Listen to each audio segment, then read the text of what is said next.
All right, team, let's get started because I'm very excited to talk about these. We were talking about TwoFold today, specifically barbell overhead press and our barbell reverse lunge. The setup for these things, proper technique and proper execution, how they strengthen, how to control those movements, and what the really good functionality of these movements are as well. So let's start off first with our overhead press. One of the first things we're going to be using in our overhead press, we're going to be using our delts, we'll be using our traps, we'll be using our triceps and our core, of course.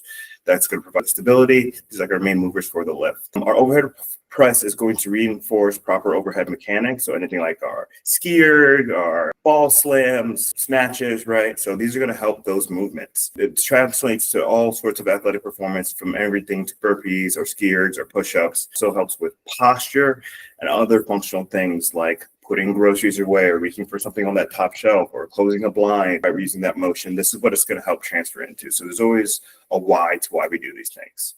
So first we're going to get into the setup, but we're going to stand with our feet about right underneath our hips and just point the toes out slightly. And as we set up here, I want you guys to remember a stacked joint is going to be a stable joint. From there, when we grab our barbell, always get kind of a C shape with your palms, and your palms will be right outside your shoulders. Make sure we're, from the start, engaging our glutes, quads, our hamstrings, just kind of squeezing everything in your lower body. That's creating that base of stability for you. So I was working with somebody today, and as I was telling her to activate her core, she's like, so you're pretty much telling me you want me to turn my butt into a pancake? And I was like, yes, tucking in those hips, activating the core, squeezing your butt. This is going to give you a strong, stable base so you can go through your press, right? We're going to clean that barbell right up to the chest, and those palms should be right outside the shoulders. So you notice that as I grab the bar here, it's just right outside my hands.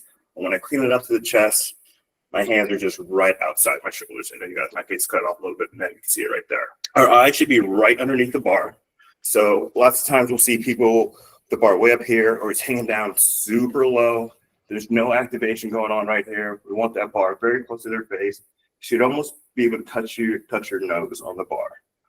All right. There we have that good upright posture, and ready to get into our execution here. So we're looking for a nice vertical bar path as we press this up.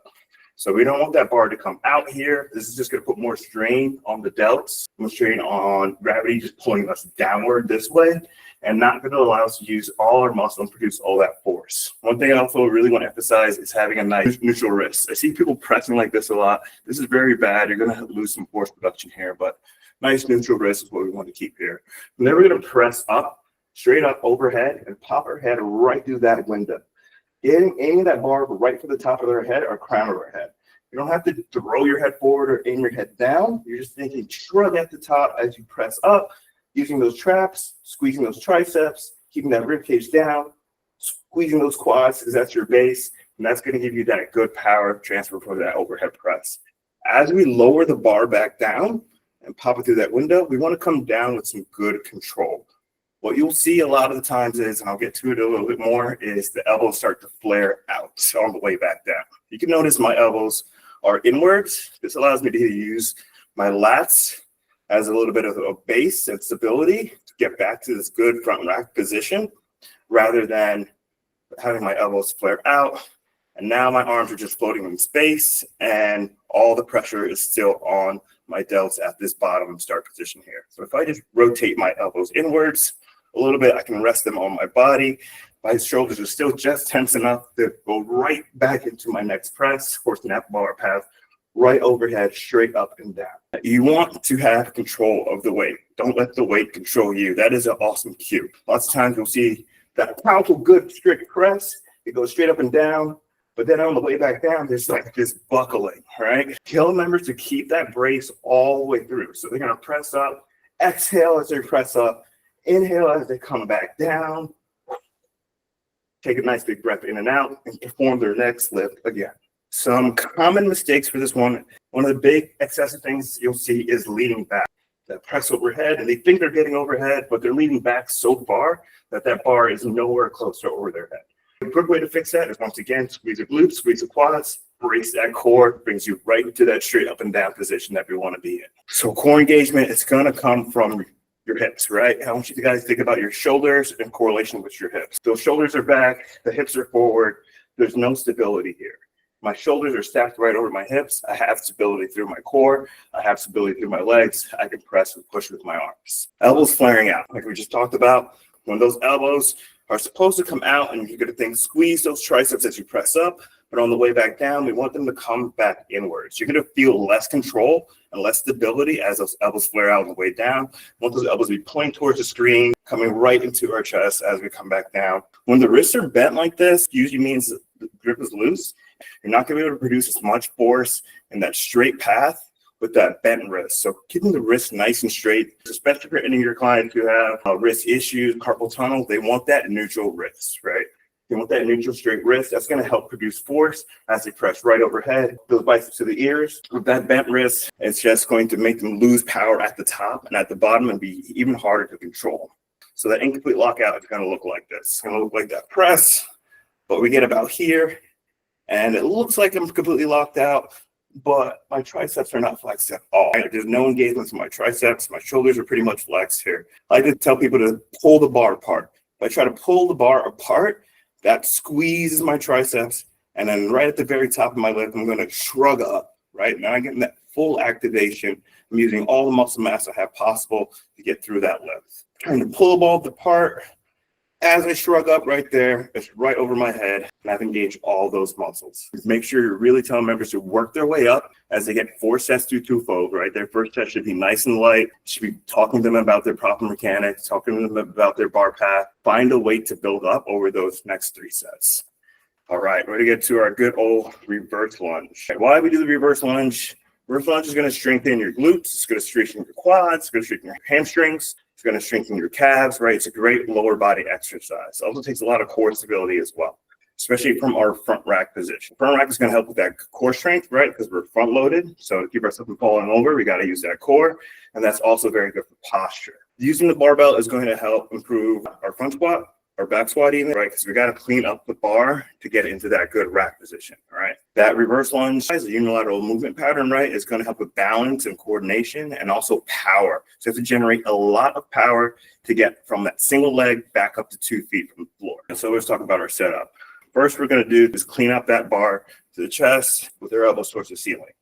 And once again, you want to start with your hands a little bit outside your shoulders. And that's all depending on the mobility of your lats, right? I got very tight lats, so if my hands are very close, I can't get into a very good rack position here, right? My hands are closed, my elbows are going to be downwards. This is going to hurt, put a lot of strain on my wrists.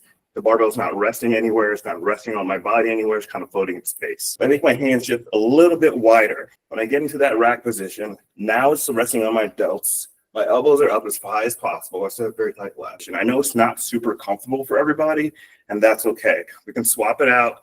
We can go with our California hold. So you can have a member today do the reverse lunges from the Xerxes position, which is totally fine. They're going to be working the same things in that front loaded position, but whatever's comfortable enough for them to actually push and use their legs, that's what we want to do. We're going to stand with their feet just outside shoulder width on those railroad tracks, not the tightrope.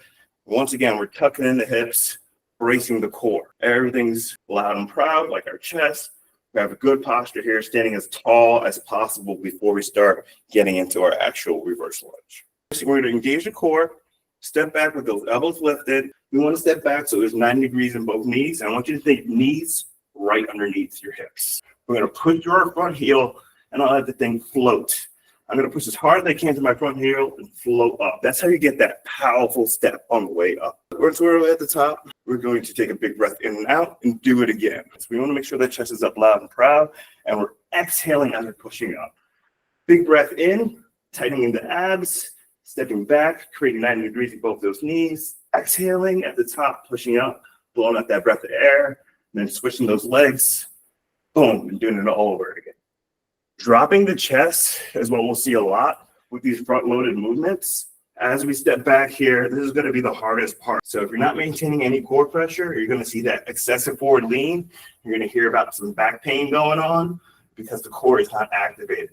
Chest should be loud and proud. Once again, your shoulders should be stacked right over your hips in that one even good line. So when those elbows get low, when I'm not maintaining my elbows as high as I can, elbows to the ceiling, once again, those elbows drop. I'm going to drop. My head's going to be down. I'm going to be looking forward. I'm going to drop. I'm going to make it that much harder for myself to drive up. My elbows stay nice and high, digging elbows to the ceiling. I can really still push through my legs without having my core drop. Overstep it, balance and control. Remember, on those railroad tracks, not the tightrope, the further you stretch out that lunge, the harder it is to be stable coming out of that lunge. A stacked joint is going to be a stable joint. So we want to stack those hips, engaging that core, even from the bottom. So as we step back, we're really squeezing those abs up so we can push through those legs.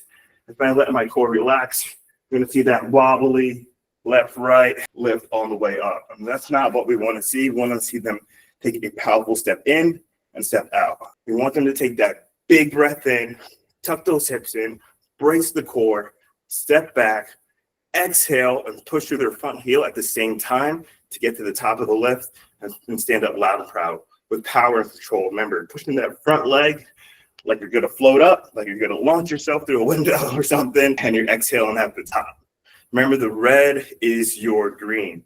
With TwoFold, with that middle pod, your assessment lifts are going to be in the back of the room there. You have an activation station, and then you got your rest station. We want to be drilling those big, quick, concise cues, engage the core, motivational cues as they're doing their lift. But when they're at their activation station, or especially when they're at their rest station, that's when we want to get into those nitty-gritty details with them. Where's your foot placement? Where's your wrist? On this last lift, I saw you do this. Was your core engaged at all? How do you activate your core? What does that look like? What does that feel like? Helping them set up proper goals in terms of how they're going to progress their weight from set to set, from lap to lap, when they should be taking their breath, when they should be exhaling, when should they reset their posture. They might need to reset their posture a little bit after every lift, which is okay. Remember to give them a decent rep range as well. If they have 40 seconds of work, and strength is really defined by control of a weight. So if they are repping away 16 reps in that 40 seconds, that is fantastic, but that is not a true measure of strength. If you really want them to aim anywhere from like 4 to 6 hard reps, they should have like an RPE of anywhere from like 7 to 8. It should be extremely hard for them. It should be difficult. It should be challenging, especially on that last set. And you want them to be consistent. I had some members who didn't go up too much, but I told them, this is the weight you're starting with next. We're going to do the same amount of reps you did the next week. Log that in your phone. We're going to use the same weight on your last set. And we're only going to go up a little bit. We're going to get the great plates out, the 2.5s. We're going to put 5 pounds on and see if you can do a little bit extra. This is such an engaging class and such a coach-led class. If you let members come in late and do whatever they want in the middle of that pod, and they're starting to do crunches and whatever they want in that rest station, you're really losing out on the big emphasis of this class. It's all about you guys getting a lot of touches, getting a lot of engagement with your members. So talk to them, break down those nitty-gritty details. Your movement is not going to look the same on everybody, so help them find the movement pattern that looks best for them and help them execute it the best. So there's always those options, right? Like Bass talked about. Who's got any questions, anything they saw today during TwoFold, or they've seen for their overhead press or the reverse lunge, some common mistakes or ways we can help some people? The biggest issue we always get is the rest station. I apply logic to it, but the logic doesn't reach 100% of the people. What are different ways that you've approached the rest station? So today, and I gave people another mobility or activation kind of exercise, something that's very low stress because they need that recovery time. And I get it. I preach the science all the time, and when you're not the other for some, and some people really love it. Just giving them something to do, right? Giving them something to do at that station that's correlated to their assessment lift. So hip opener drills, arm circles, shoulder shrugs, scapular depressions, scap push-ups, your 90-90, your pigeon pose, things like that there to keep members engaged a little bit, give them something to kind of work on and get them something that's actually going to help them get into their next set and help them get a little bit stronger. And you can also just make it a dance station too. We've done that in the past. That's pretty fun. Anna, what you got? I'm curious about your best cues for core engagement. Some members really struggle with knowing what it feels like to brace your core. And since that's one of the most important elements for both of these movements, what are and if anybody else can hop in as well, what are your best core engagement cues? Always like the act like somebody's going to punch you in the gut, right? That's always a good one. And when we're talking about bracing the core, it's understanding how to tell members how to do it, right? Because you're just going to be standing normal. Right now, it looks like my core's engaged. It's absolutely not. But if I draw my hips forward a little bit, I like to tell them like there's a rope here. Someone's going to pull your hips forward. Now your core is engaged. Now my low abs are turned up. So think about kind of contracting them a little bit. When they're in that rack position and they're squeezing their legs or squeezing their quads, they should not really be able to move from here. You know their core is not engaged when they go to press or they go to lift, and that knee bends, so their butt goes back. When they buckle a little bit, they should be so stable from their trunk down that there's little to no movement. But one thing I'm telling members to do is act like they're sneezing. So if they're like laying on the floor, when you're ready to sneeze, you kind of in the brace before you let the sneeze out. If you're laying down, put your hand under the small of their back or a towel.